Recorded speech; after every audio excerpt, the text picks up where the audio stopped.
The Secrets of Blackwood County. Welcome to the Ghastly Journal, where we tell the scariest stories that live in the dark corners of our minds. Tonight, we travel to Kentucky in 1853, to a big house where terrible secrets were hidden for many years. This is the story of the Callahan family and what they kept locked away in their attic. The sun was going down over Blackwood County, Kentucky. Long shadows fell across the farms that surrounded the huge Callahan house. The mansion was 3 floors high and showed everyone how rich and important the family was. From far away, it looked perfect: white columns on the front porch, beautiful gardens all around, and a look that made everyone in the county respect them. Jacob Callahan had become very rich from coal mines and trains. His business reached all over the state and beyond. His wife Eleanor was known for her fancy taste and the expensive parties she threw for the rich people of Kentucky. To everyone outside, the Callahans seemed like everything good about wealthy Southern families. They had money, class, and were generous to others. But looks can lie. Behind the perfect front of the Callahan mansion were secrets so dark that they would destroy the family name forever once people found out. Our story starts with Thomas Reynolds, a young newspaper writer from Boston who came to Blackwood County in the fall of 1853. His boss had sent him to write stories about how the southern states were growing their businesses. The Callahan companies were big enough that they needed special attention. Thomas wanted to make his mark as a writer. Getting to interview Jacob Callahan would be great for his career. After sending many letters asking for a meeting, Thomas was shocked to get an invitation to stay at the Callahan house for a week.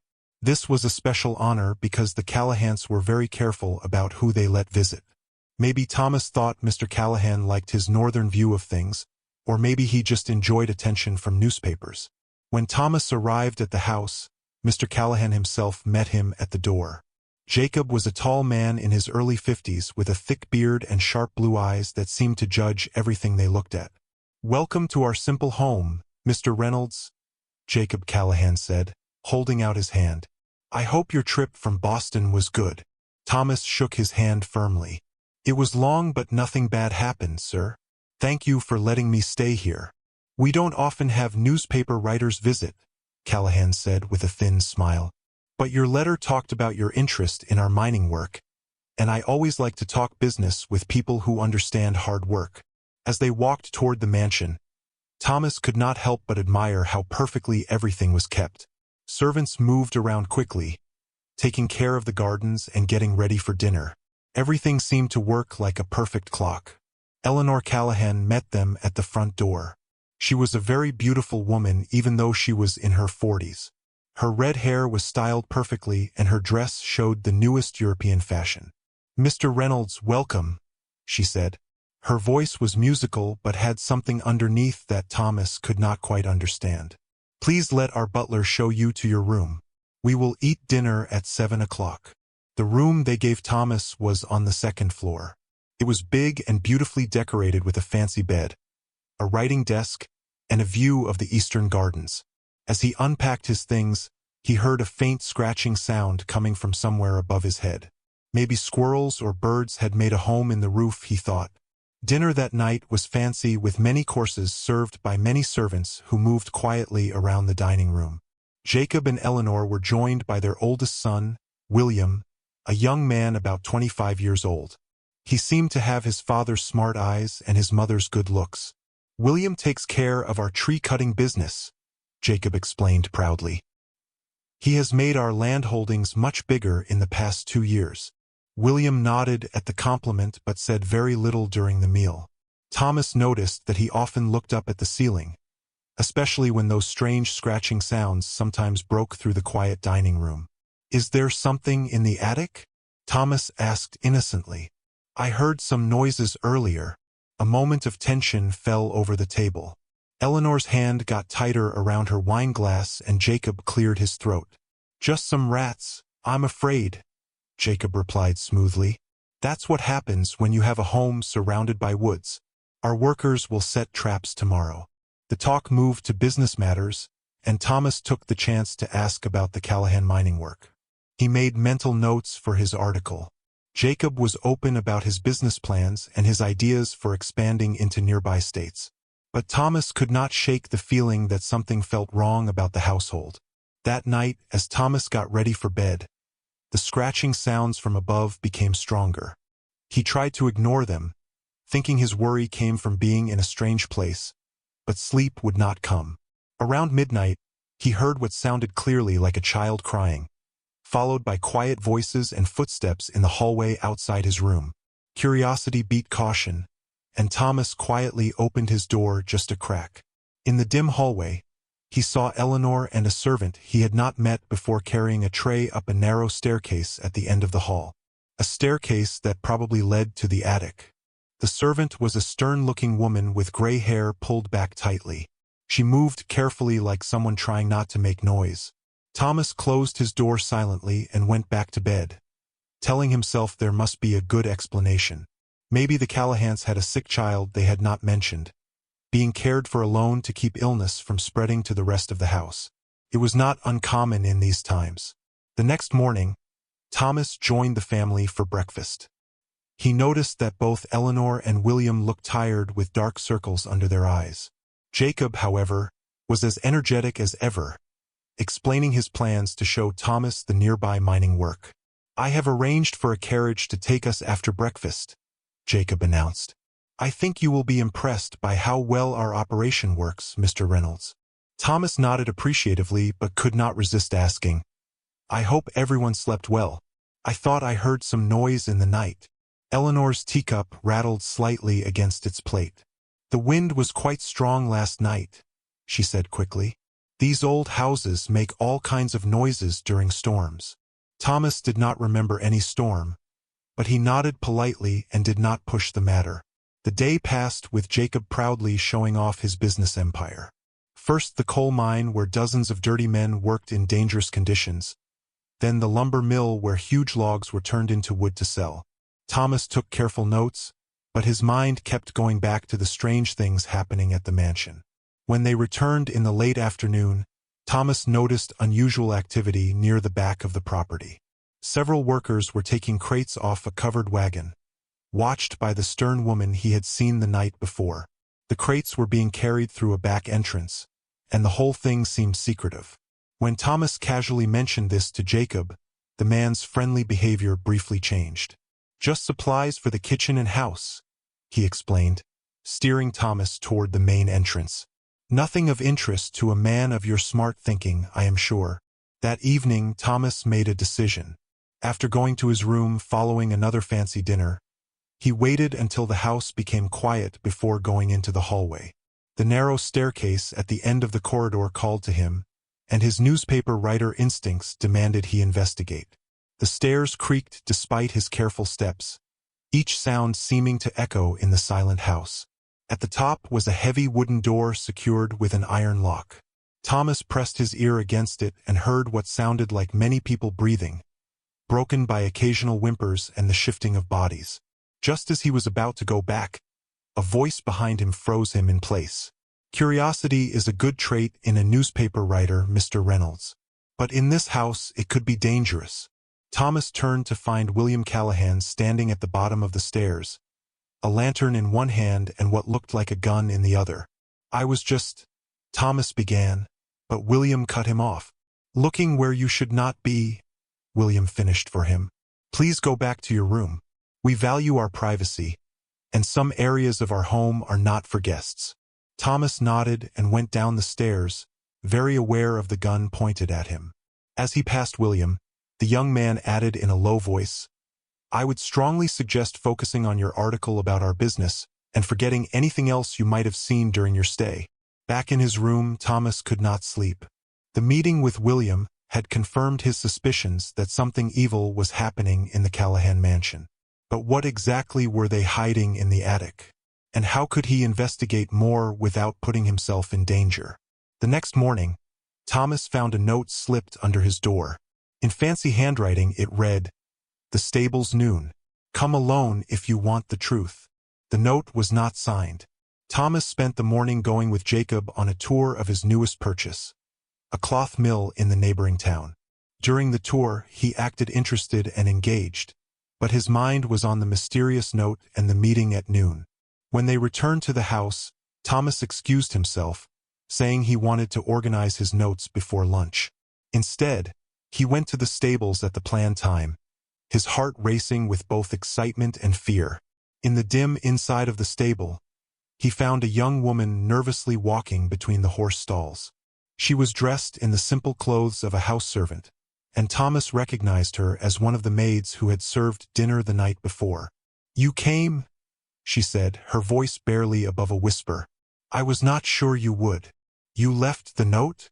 Thomas asked, and she nodded. "What is your name?" "Sarah," she replied. "I have worked for the Callahans for 3 years, and what I have seen." She stopped talking, looking toward the stable entrance to make sure they were alone. "What is in the attic, Sarah?" Thomas pressed gently. Sarah's eyes filled with tears. "Children, Mr. Reynolds. Dozens of them, some no older than 5, others in their early teens. The Callahans bring them in from orphanages, workhouses, even from the streets of faraway cities." Thomas felt a chill run down his spine. "For what purpose?" "Officially, they are supposed to be trained as servants or learn to work in the Callahan businesses," Sarah explained. "That is what the authorities are told when the paperwork is filed. But they never leave the attic except to work in the most remote parts of the estate, always under guard. They are treated worse than animals, barely fed, beaten for the smallest mistake, forced to work until they fall down from being too tired." "How many children?" Thomas asked, his newspaper writer mind already thinking about how to expose this horrible thing. 39 at last count," Sarah replied. "There were more when I first arrived, but—" She did not finish the sentence, but her meaning was clear. "Why are you telling me this now?" Thomas asked. Sarah's hands shook as she spoke. "Because last night, after you were caught near the attic, Mr. Callahan ordered preparations to clean house. I do not know exactly what that means, but I have heard rumors from the other servants about previous cleanings. Children disappear and new ones arrive shortly after." Thomas felt sick. "We need to tell the authorities." Sarah shook her head frantically. "The local sheriff is in Mr. Callahan's pocket. So is the judge and most of the county officials. The Callahans own this town, Mr. Reynolds." "Then I will write about it," Thomas declared. "I will expose them in the Boston papers." "They will kill you before you reach the county line," Sarah warned. "And even if you did publish something, who would believe such horrible accusations against a family as respected as the Callahans?" She had a point. Thomas needed evidence. Proof that no one could deny that would force authorities beyond Blackwood County to take action. "Can you get me into the attic?" he asked. Sarah turned pale. "It is too dangerous. Mrs. Callahan keeps the only key on her person at all times. And the stern woman you have seen, that is Miss Winters, their housekeeper. She guards the attic whenever the children are fed or taken out to work." "There must be another way," Thomas insisted. "A servant's passage, perhaps. Many of these old houses have hidden hallways for staff to move about unseen." Sarah hesitated, then nodded slowly. "There is a dumbwaiter in the kitchen that goes up to all floors, including the attic. It was used to send up food when the 3rd floor was still used for proper guests years ago. But it is small, meant for trays, not people." "I am not a large man," Thomas said, measuring the idea in his mind. "If you could show me where it is and help distract the kitchen staff." "Tonight," Sarah decided. "After midnight, when most of the house is asleep. Miss Winters makes her last check of the attic at 11 o'clock, then goes to her room until dawn." They agreed on the plan, and Thomas returned to the house, his mind racing with both determination and dread. He spent the afternoon continuing his act of the interested journalist, asking Jacob questions about his business practices, while inwardly pulling back at the man's fake respectability. Dinner that evening was tense for Thomas, though he did his best to hide it. Eleanor seemed particularly watchful of him, her eyes following his movements with suspicion. William was absent, reportedly attending to business in town. "I hope you have gathered enough material for your article, Mr. Reynolds," Jacob said as dessert was served. "We have enjoyed having you here, but I imagine you will be eager to return to Boston soon." The meaning was clear. His welcome was wearing thin. "Indeed," Thomas replied smoothly. "Your operations are most impressive, Mr. Callahan. I believe I have almost everything I need." "Excellent," Jacob nodded. "Then perhaps we can arrange for your departure tomorrow afternoon. I can have a carriage take you to catch the northbound train." Thomas felt a spike of panic but kept his composure. "That would be most convenient. Thank you." The hours until midnight stretched forever. Thomas sat at the writing desk in his room, actually writing notes for an article. Not the flattering piece Jacob expected, but the beginning of an expose that would destroy the Callahan reputation if he could gather the evidence he needed. At 11, he changed into darker clothing and waited by his door, listening for any movement in the hallway. At exactly midnight, he slipped out and made his way downstairs, avoiding the creaking steps he had noted during his previous trips. The kitchen was dark and empty when he arrived, lit only by the faint moonlight streaming through the windows. A moment later, Sarah appeared from the servants' quarters, a candle in hand. "You came?" she whispered, relief clear in her voice. "The dumb waiter is here." She led him to a wooden panel in the wall that when open showed a small compartment with ropes and pulleys. "It has not been used in years," Sarah warned. "I do not know if it will hold your weight." Thomas examined the mechanism and found it strong enough, though the compartment was indeed cramped. "I will manage. How do I know which floor is the attic?" "Pull yourself up twice," Sarah instructed. "The first stop is the second floor where your room is. The next is the attic. I will wait here to help you back down." Thomas nodded and squeezed himself into the dumb waiter, his knees pressed against his chest. Sarah handed him a small lantern. "Be careful," she whispered, "and be quick. If you are discovered, I understand," Thomas assured her. "Thank you, Sarah." With that, he began pulling on the ropes, slowly lifting himself upward. The old mechanism creaked alarmingly, and several times Thomas feared it might break entirely, sending him falling to the kitchen below. But it held, and after what seemed like forever, he reached the second floor. Catching his breath, he continued upward until he reached the top. The dumb waiter opened into what appeared to be a small storage room filled with dusty trunks and forgotten furniture. A sliver of light showed beneath a door on the far side. Thomas got himself out of the dumb waiter and moved carefully toward the door.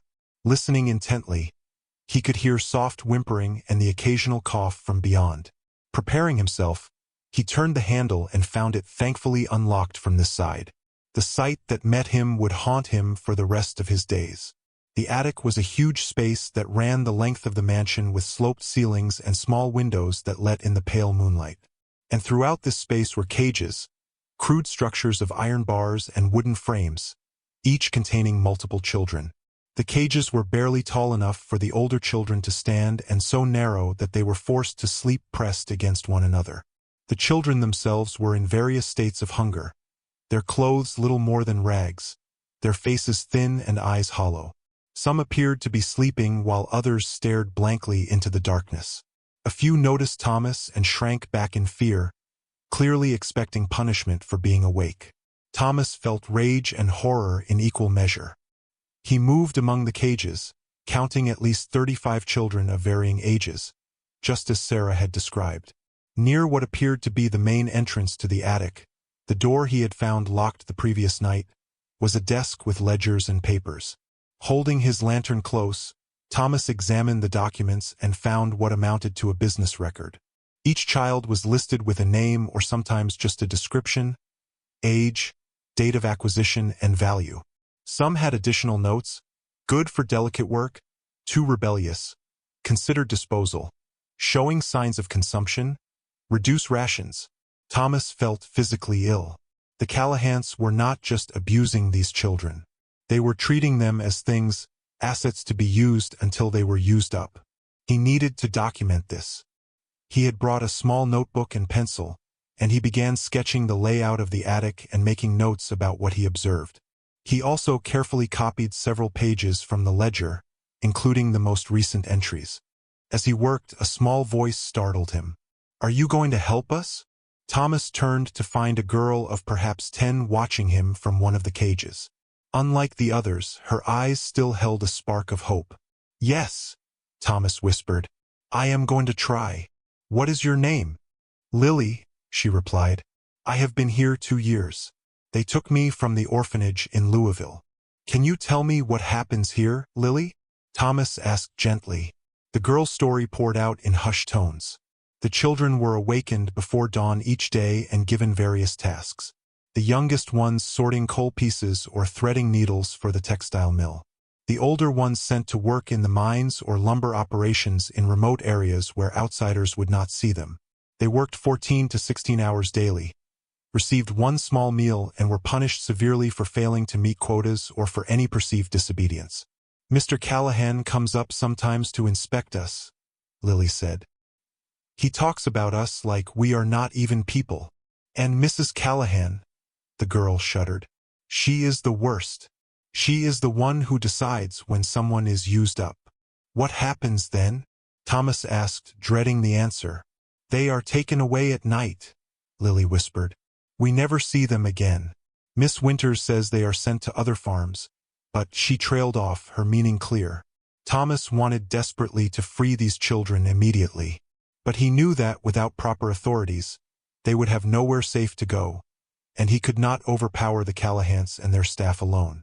I am going to get help, he promised Lily. I will come back with people who can free all of you. They are planning something, Lily warned. I heard Miss Winters talking to Mrs. Callahan. They said the stock needs to be moved soon because someone was asking questions. Thomas realized with a chill that he was the one asking questions, and the cleaning Sarah had mentioned was likely already in motion. He needed to act quickly. After promising Lily again that he would return with help, Thomas gathered his notes and made his way back to the dumbwaiter. The descent to the kitchen seemed to take even longer than the ascent, each creak of the mechanism sounding impossibly loud in the quiet house. When he finally reached the bottom, Sarah was waiting anxiously. Did you see? She asked. Did you find evidence? Thomas nodded grimly. It is worse than you described. I need to leave tonight, Sarah. I cannot wait until tomorrow. They are already planning to move the children. Sarah's face turned pale. The stable boy can saddle a horse for you. If you ride east until dawn, you can reach the next county by morning. The sheriff there is not in Callahan's pocket, from what I have heard. Come with me, Thomas urged. Once I expose them, the Callahans will know you helped me. Sarah shook her head. I cannot leave. Someone needs to watch over the children until help comes. I will find ways to delay any cleaning they have planned. Thomas wanted to argue but saw the determination in her eyes. I will send help as quickly as possible, he promised. They made their way silently to the stables where Sarah woke a young stable boy she trusted. Within minutes, Thomas was mounted on a swift horse, his precious notes secured inside his jacket. God be with you, Mr. Reynolds, Sarah whispered as he prepared to depart. Thomas leaned down and squeezed her hand. And with you. Keep those children safe as best you can. With that, he rode off into the night, pushing the horse to a gallop once he was beyond earshot of the mansion. His mind raced faster than the horse beneath him, planning his next steps.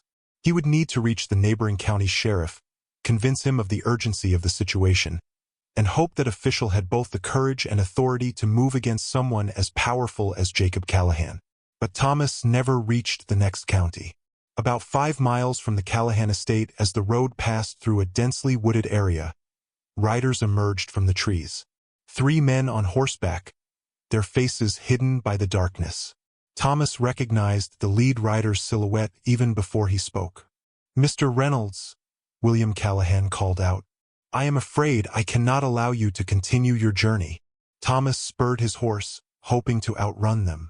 But one of William's companions was already ahead of him, cutting off the road.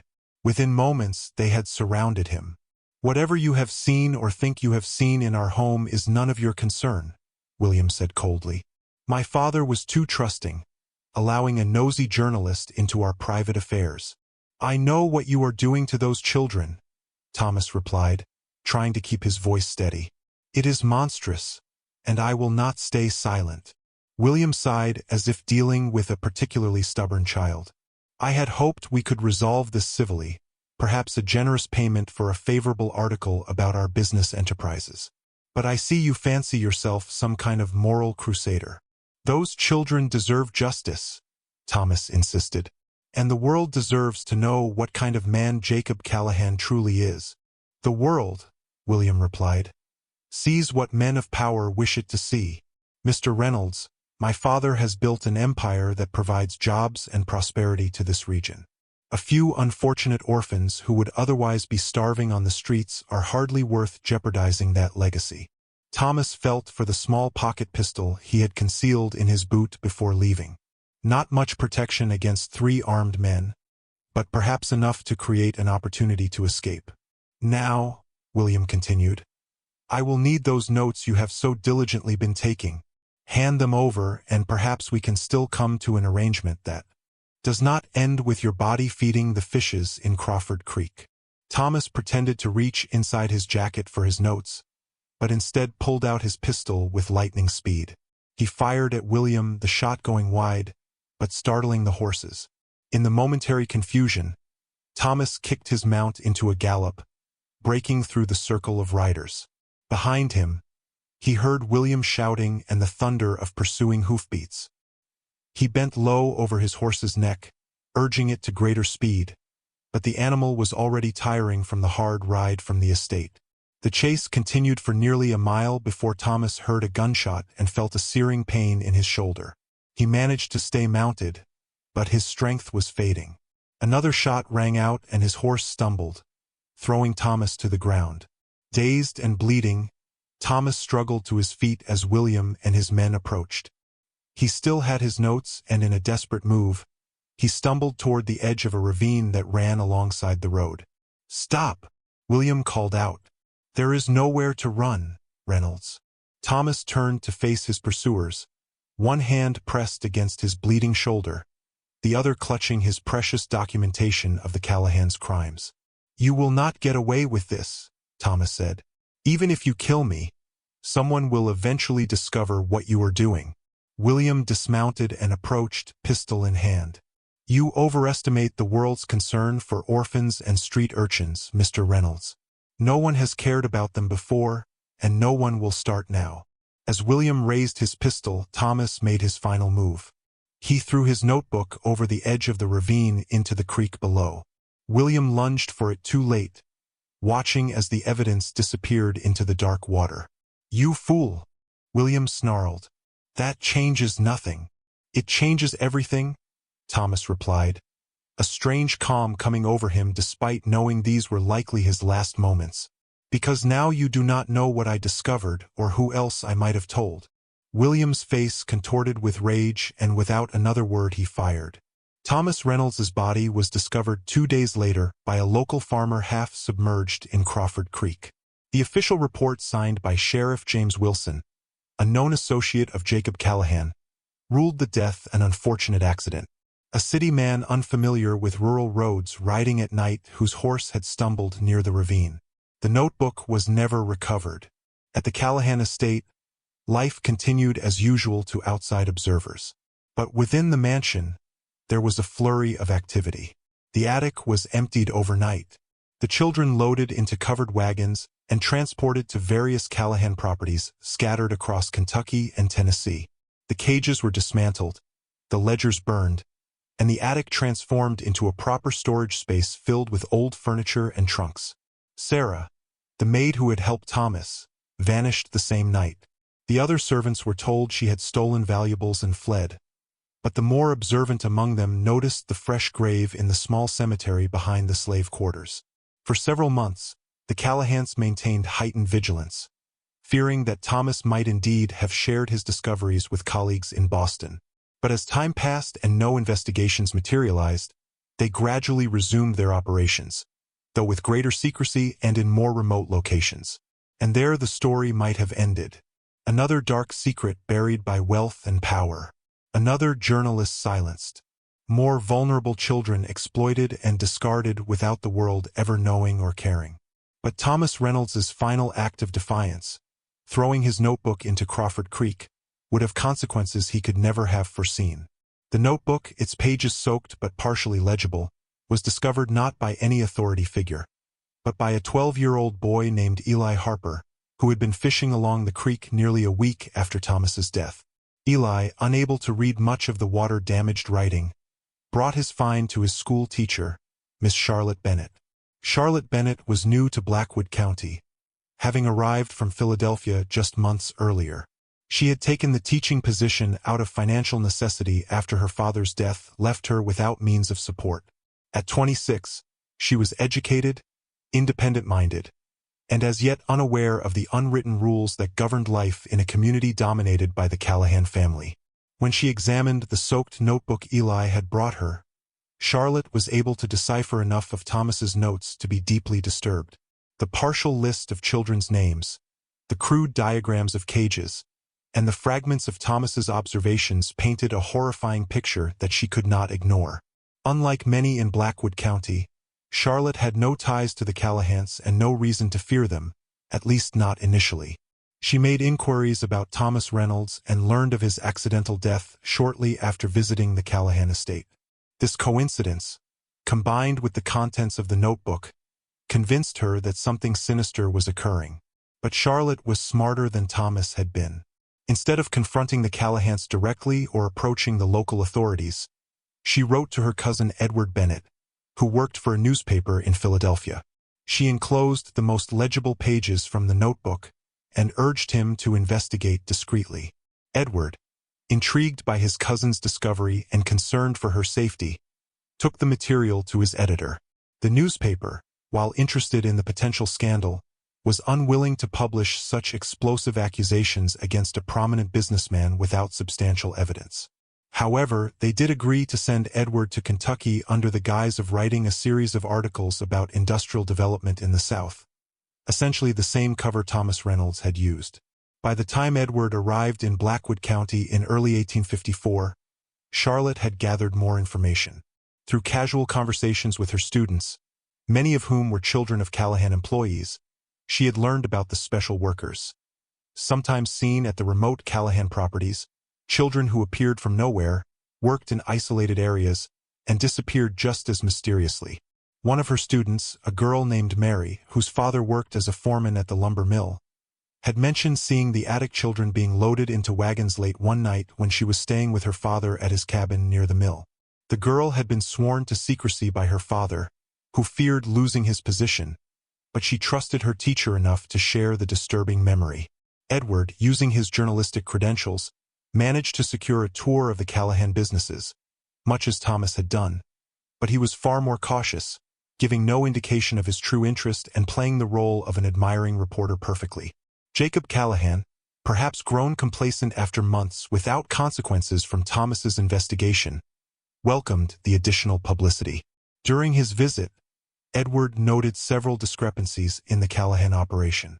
The remote areas of the mining operation were oddly off-limits during his tour, with Jacob citing safety concerns.